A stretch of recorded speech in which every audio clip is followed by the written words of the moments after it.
নমস্কার, আজকে আমি চিংড়ি দিয়ে পুঁই শাকের চচ্চড়ি বানাচ্ছি। বড় চিংড়ি ভেজে নিয়ে ছোট ছোট করে কেটে নিয়েছি। প্রথমে সর্ষের তেল গরম করে নেব। পাঁচফোড়ন দিলাম, শুকনো লঙ্কা আর তেজপাতা ফোড়নে দিয়ে দিলাম।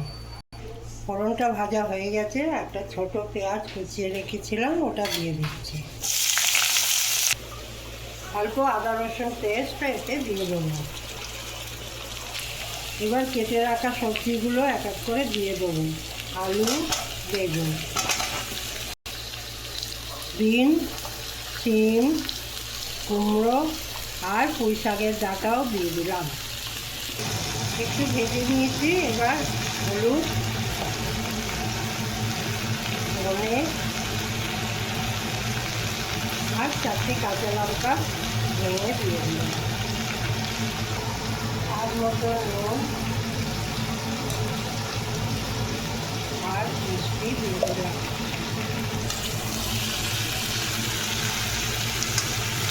ওগুলো দিয়ে অল্প জল দিয়ে ঢাকা দিয়ে দিলাম। তরকারিগুলো অল্প সেদ্ধ হয়ে গেছে, এবার চিংড়িগুলো দিয়ে দিলাম। এবার ঢাকা দিয়ে সেদ্ধ করতে বসিয়ে দিলাম। ভালো করে সেদ্ধ হয়ে গেছে, এবার একটু ভাজা ভাজা করে দেবো। আমার চিংড়ি দিয়ে পুঁই শাক চচ্চড়ি রেডি।